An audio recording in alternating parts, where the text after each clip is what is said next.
All right, well, welcome to Backstage with Geoffrey Morrissey. I'm your host, Geoffrey Morrissey. We're not backstage today. We're actually at a Whole Foods, joined by Lindsey from Snail. Lindsey, how are you? Good, how are you? I'm doing well, thanks. I'm doing well. So, walk me through dinner tonight. What was the fine selection? I got some chicken soup that was pretty picked over because it's cold outside, and then an apple. I think it's a Crips pink. Okay. And then I got this disgusting mixture. It's spinach and balsamic vinaigrette, and then almonds, walnuts, couscous, blueberries. There's this expensive heavyweight chicken in here. Oh. And then roasted red peppers, cherry tomatoes, and plantain chips. It's kind of freaky. There you go. It sounds good to me. And it sounds like this was the highlight of the day. I follow you on Twitter, and this is what the dispatch you sent out earlier. Here's the scoop. We somehow found an Airbnb with mattresses made of marble and no heat, in Boston, mind you, and my nose is running and Alex will not cuddle me.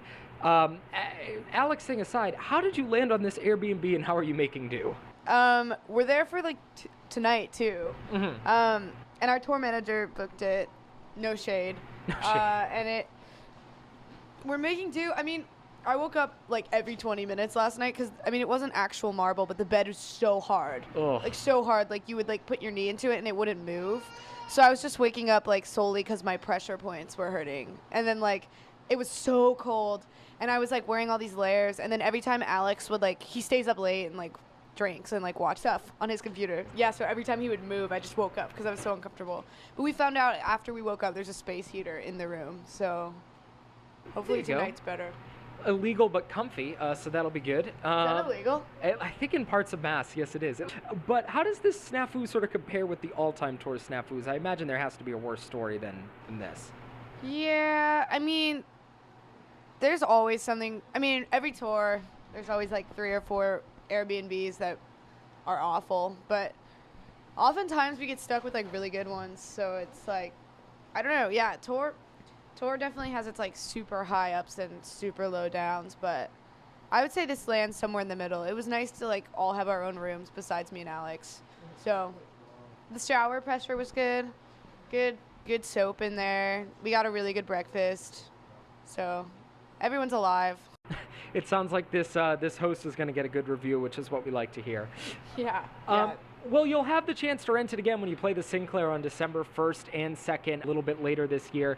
When you do have some time off and have 2 dates in one town, is there anything that you try and make a point to do? Yeah, I love just really good breakfast, and then I'm a really big fan of ice cream. I don't always go out and find good ice cream, but when in Seattle, I had some of the best ice cream I've ever had. And just making a point to go on Yelp, and I don't Yelp myself, but when it comes to things like that, sometimes Ray and I will split off and go find gourmet ice cream. And then usually if there's a body of water, we all hanging out there. Yeah, I just exploring, chilling. We went to the movies today, which is kind of nice. Oh, nice. What'd you see? That movie with Chloe Sevigny and Kristen Stewart about Lizzie Borden. Oh, cool. There you go. And appropriate for Massachusetts. That's for sure. Yeah. And flavor of ice cream on a given day, what's your go-to? I've been going through a strawberry phase, which is unusual for me because I predominantly go for mint chocolate chip or pistachio. I like cookie dough. Cookies and cream is a big one for me. Anything with peanut butter I'm really into. And then cotton candy. Love. Now I'm hungry. Me too. I really want ice cream. Now, to get sort of into the music and the music business aspect of things, touring in general is a very isolating experience. You're away from a lot of people that you love. But I can only imagine when it's touring coupled with the fact that a lot of your friends, at least from high school, can't really relate to what you're doing. They have this image that you go, you play a show every night, you have a party afterwards, you get up and you do it again the next day. How does that work for you? How do you sort of manage the whole friend aspects of things? Do you ever crave sort of the normalcy of just living in a dorm and doing that?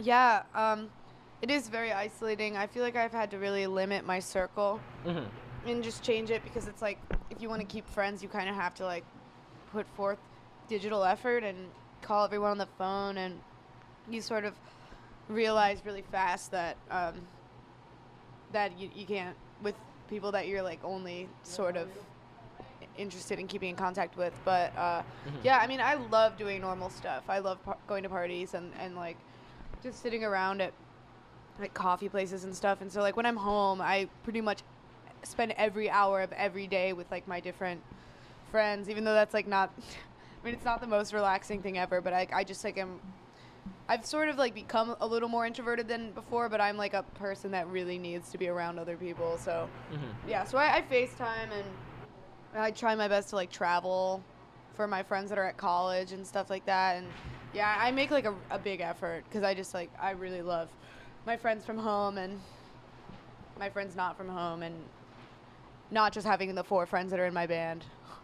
That's a must, and that was one of the things that sort of college and all my friends going away taught me, to master the art of the phone call. And once you get it down, I feel like it's tough to go back to texting. Definitely.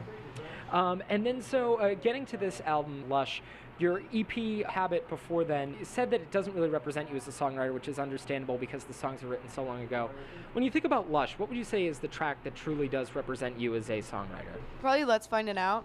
I think like lyrically and melodically and the production and everything about it is really just like exactly how I wanted it to be starting out, and I just feel like it's probably the closest to what I've been like doing lately. Well, there we go. We have some good stuff to look forward to then.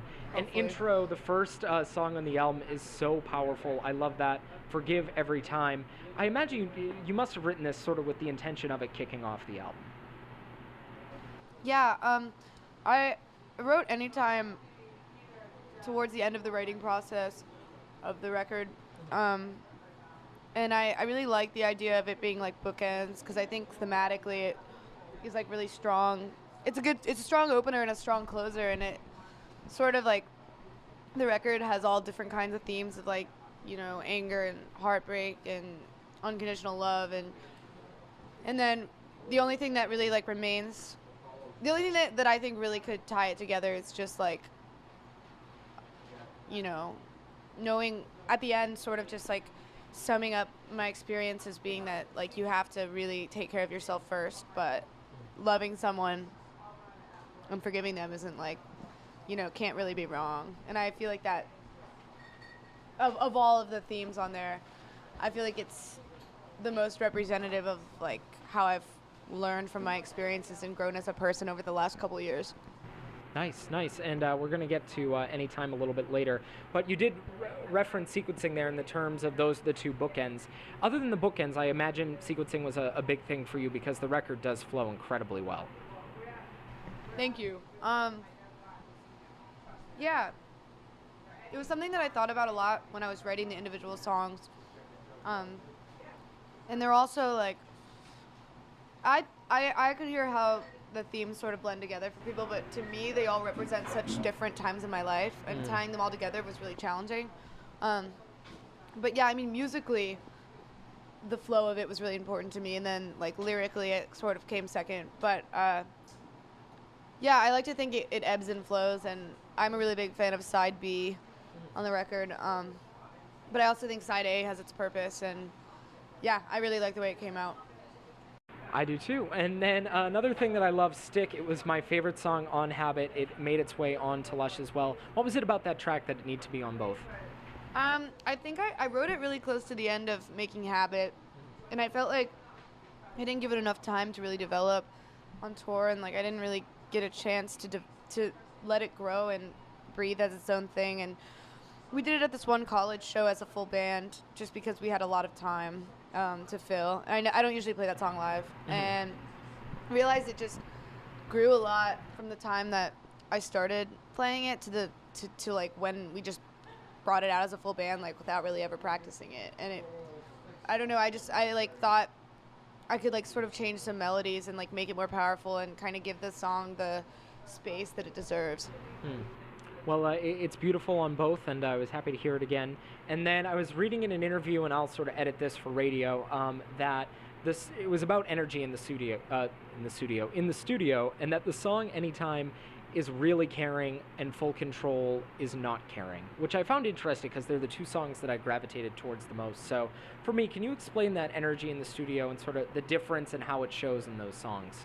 Yeah, I think that Anytime is like the most caring, in that there's just like a lot a lot being explored and a lot being expressed, and it just shows like the ultimately like loving someone and really just having to like struggle to put yourself and your mental health and your personal well-being above somebody else, and then kind of coming to terms with the fact that you need someone in your life, and full control is sort of kicking someone out of your life and being better off without them, which I think is something that's a lot less personal and intense as kind of loving someone. I think like letting someone go is I wouldn't say it's easier, but I just think it's a less, to me it's less of an emotion. It's like less of something, and I always feel like when I kick someone out of my life and then, you know, let them back in, the letting them back in thing is a lot more of a thing for me. And so yeah, I think full control is sort of just has this like angry, I don't care thing, and anytime it's really just like, oh, I really care. It's almost like full control is almost like a front.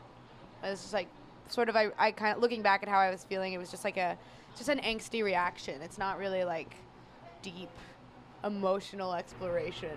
So when you're writing these personal songs, sort of as we were talking about with Anytime and Full Control, people will project sort of their feelings onto you, if that makes sense. And you become their spokesperson. You speak to them, you speak about their issues, and then because of that, they sort of put their experience on you and they see themselves in you a lot.